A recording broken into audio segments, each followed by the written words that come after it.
मैं बहुत बहुत आभार व्यक्त करता हूँ सभी का कि उन्होंने अपना प्यार मुझे इतने बड़े कार्यक्रम के द्वारा प्रदर्शित किया। कहीं ना कहीं शुरू में एक चैलेंजिंग नहीं था आपके सामने? हाँ, चैलेंजिंग था। इवन जब मेरा फर्स्ट अटेम्प्ट था तो मैं डिप्रेशन वगैरह में भी चला गया था थोड़ा-सा। मेरा एक रूममेट था पहले, तो उसका मुझे फ़ोन आया। उसने मुझे बोला कि कार्तिक भाई आपकी 340 रैंक आई है, तो मुझे विश्वास नहीं हुआ क्योंकि मैंने बोला कि यार फेक पीडीएफ काफ़ी चलती रहती है, तो हो सकता है फेक पीडीएफ हो। एक कहावत मुझे आज अभी भी याद आ रही है जिसमें श्री कृष्ण ने कहा था कि तू वो करता है जो तू चाहता है, लेकिन होता वो है जो मैं चाहता हूँ। इसलिए तू वो कर जो मैं चाहता हूँ, होगा वही जो तू चाहता है। तो ये कहावत आज मुझे सच दिखाई दे रही है क्योंकि इस बार मैंने वो किया जो वो चाहते थे, तो हो गया वही जो मैं चाहता था। थोड़ा अपने मेडिटेशन के ऊपर ध्यान देना, भगवान का नाम लेना और थोड़ा एक्सरसाइज करना, इन चीज़ों को भी इनकॉर्पोरेट किया और पढ़ाई को कंसिस्टेंटली करता रहा, तो धीरे-धीरे चेंज आने दिखा। तो हाँ। जब अपने आप से आप बोर हो जाते थे, जब बोर होने के बाद में फिर क्या एक्टिविटी करते थे ताकि वापस आप रिफ्रेश हो सको? मंदिर में जाके बैठ जाता था। मैं सुबह-सुबह उठ के अपने मम्मी-पापा की फ़ोटो देखता था और उसी से मुझे इंस्पिरेशन मिलती थी। 21-22 की बात है जब मुझे आपके चैनल के बारे में पता चला था, बिंटू की नज़र।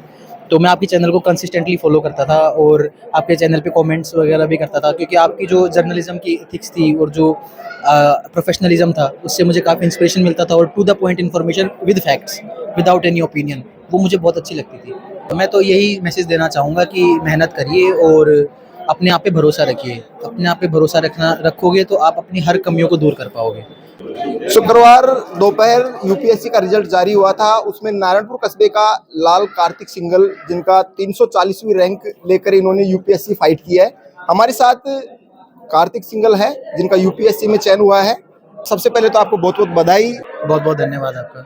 जिस तरीके से आपको विधायक और पूर्व कैबिनेट मंत्री नेताओं के द्वारा जो लगातार बधाइयां मिल रही हैं, कस्बे की ओर से आपका अच्छा जुलूस निकाला गया है, क्या कहेंगे इसको लेकर? मैं बहुत बहुत आभार व्यक्त करता हूँ सभी का कि उन्होंने अपना प्यार मुझे इतने बड़े कार्यक्रम के द्वारा प्रदर्शित किया और मैं उनका, कस्बे वासियों का और बाकी सभी लोगों का बहुत बहुत आभारी रहूँगा। मुझे नहीं पता कि मैं कैसे उनका प्यार कभी लौटा भी पाऊंगा या नहीं। कार्तिक भाई, सबसे पहले मैं जानना चाहूंगा कि आपके दिमाग में कब आया कि मेरे को एक आईएएस बनना है? मैं जब कॉलेज में था तो तब मतलब बचपन से ही मेरे बाबा, he is in the bureaucracy only, IAS Satish Chandra. तो बचपन से ही वो एक कांस्टेंट सोर्स ऑफ इंस्पिरेशन रहे थे मेरे लिए। लेकिन वो चैनलाइज तब हुआ जब मैं कॉलेज में गया और कॉलेज में जाने के बाद में मैंने डिबेटिंग और स्टूडेंट यूनियन इलेक्शंस और बाकी चीज़ों में पार्टिसिपेट किया और उसके दौरान मुझे काफ़ी ब्यूरोक्रेट से मिलने का मौका मिला।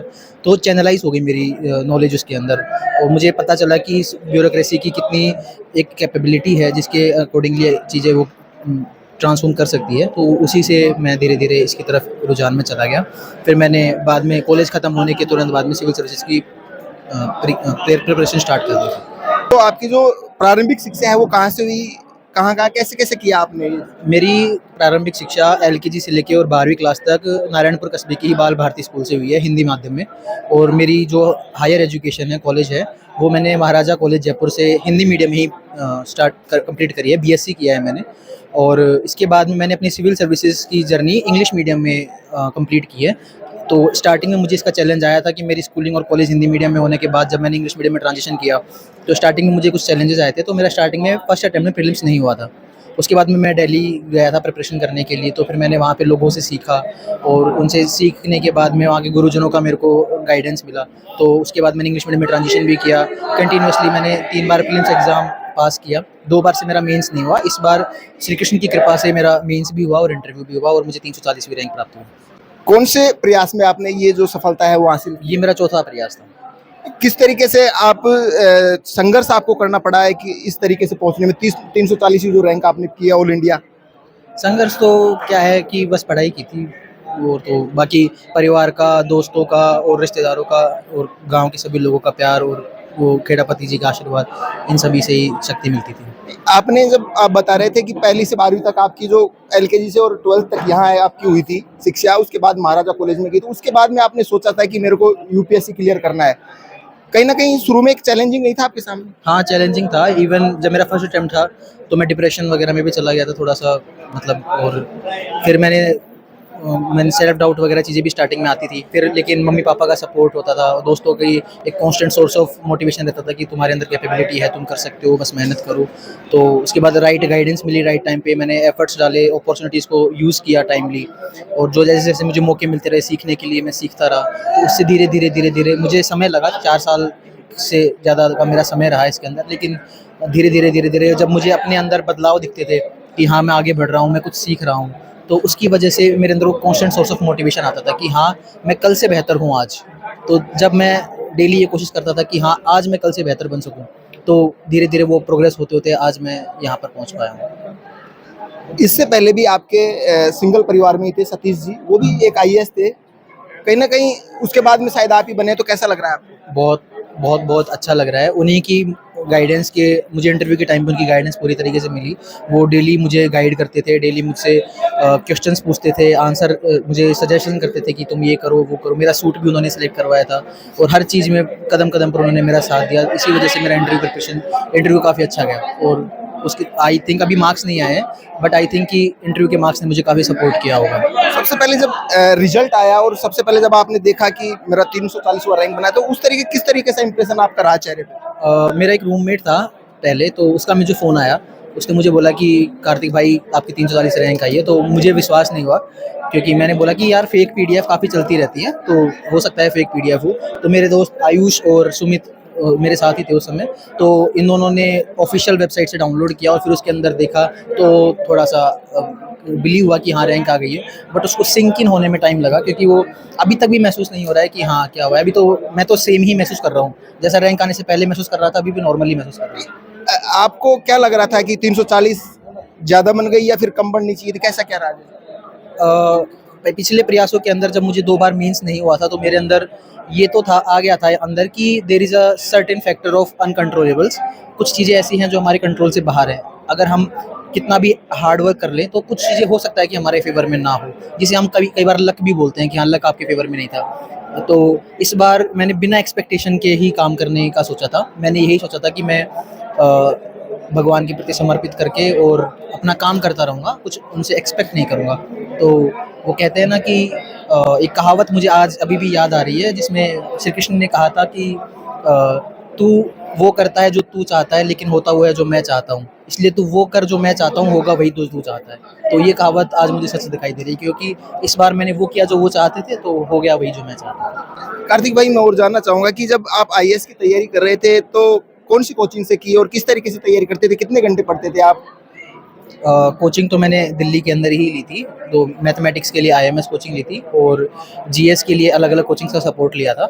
इसके अलावा स्टार्टिंग में मुझे ज़्यादा टाइम देना पड़ता था पढ़ने के लिए, क्योंकि मेरा मैथ्स ऑप्शनल था। कितने घंटे पढ़ते थे? एक सर्टेन टाइम तो मैं आई थिंक देना गलत होगा, क्योंकि लोगों को मिसलीड कर सकता है। स्टार्टिंग में मैंने काफ़ी अच्छे से फुल टाइम ही प्रिपरेशन की थी, तो काफ़ी एफर्ट हुआ था। उसका रिजल्ट ये भी रहा था कि 3-4 महीने बाद में बर्नआउट हो गया था। तो इतना बर्नआउट होने की वजह से ऐसा हो गया था कि पढ़ने का मन नहीं कर रहा था। फिर मैंने 5-10 दिन का ब्रेक लिया, मामा के गया, भैया के इधर घूम के आया थोड़ा। तो इस तरह से फिर धीरे धीरे समझ में आया कि हाँ, आपको बैलेंस भी करना पड़ेगा, you can not just go full throttle. तो चीज़ें फिर मैंने थोड़ा अपने मेडिटेशन के ऊपर ध्यान देना, भगवान का नाम लेना और थोड़ा एक्सरसाइज करना, इन चीज़ों को भी इनकॉर्पोरेट किया और पढ़ाई को कंसिस्टेंटली करता रहा। तो धीरे धीरे चेंज आने दिखा। तो जब अपने आप से आप बोर हो जाते थे, जब बोर होने के बाद में फिर क्या एक्टिविटी करते थे ताकि वापस आप रिफ्रेश हो सको? मंदिर में जाके बैठ जाता था भगवान के मेडिटेशन सामने। वगैरह? हाँ, मेडिटेशन करता था। मैंने विपाशना मेडिटेशन का 10 दिन का कोर्स भी किया हुआ है। और इसके अलावा मैं तो अभी मंदिर में जाता था और श्री कृष्ण के सामने बैठ के बस हाथ जोड़ के बैठ जाता था और उनको ध्यान करता था। बाकी खेड़ापति जी को ध्यान रखता था। तो यही काम करता था। सबसे बड़ा जो अपन इसमें सहयोग की बात करें, तो कहाँ से मोटिवेट मिलता था आपको परिवारजनों से? मैं सुबह-सुबह उठ के अपने मम्मी-पापा की फ़ोटो देखता था और उसी से मुझे इंस्पिरेशन मिलती थी। क्योंकि उन्होंने जितना मेरे लिए किया है, आई डोंट थिंक कि किसी ने भी कुछ भी किया होगा। तो और उन दोनों का ही सपना था कि मैं जीवन में जाके आगे कुछ बनूँ। तो सुबह-सुबह उठता था, तो उन्हीं की फ़ोटो देखता था और सुबह और शाम दोनों टाइम पे मम्मी-पापा का रेगुलरली फ़ोन आता था। तो सुबह भी आता था, शाम को भी आता था, दिन में भी आता था। तो उससे कांस्टेंट सोर्स ऑफ मोटिवेशन बना रहता था कि हाँ, मुझे मम्मी-पापा के लिए, देश के लिए, अपने गाँव वालों के लिए चीज़ें करनी है। अपन मोबाइल की बात करें, तो मोबाइल का आपके इसमें कितना बड़ा रोल था? किस तरीके से मोबाइल भी देखते थे, क्या करते थे? स्टार्टिंग में तो मोबाइल का रिस्ट्रिक्शन ही था, क्योंकि मोबाइल से डिस्ट्रैक्शन हो रहा था और चीज़ें पढ़ाई के ऊपर ज़्यादा कंसंट्रेट करनी थी। लेकिन अभी लास्ट ईयर से एआई ने थोड़ा-सा सपोर्ट किया है, क्योंकि एआई की वजह से आंसर को रिफ़ाइन करना, अपने आंसर्स को अंदर गलतियों को आइडेंटिफ़ाई करना, इन चीज़ों से अपने आंसर्स को स्कैन करके एआई के ऊपर डालना, फिर उससे पूछना, अपने दोस्तों से पूछना, गुरुजनों से पूछना, इन्हीं सब में वो था। तो ज़्यादा लिमिटेड ही यूज़ था। मैंने सोशल मीडिया ऐप्स काफ़ी टाइम से यूज़ नहीं किए थे। अभी इंटरव्यू ख़त्म होने के बाद मैंने इंस्टाग्राम ज़रूर डाउनलोड किया था।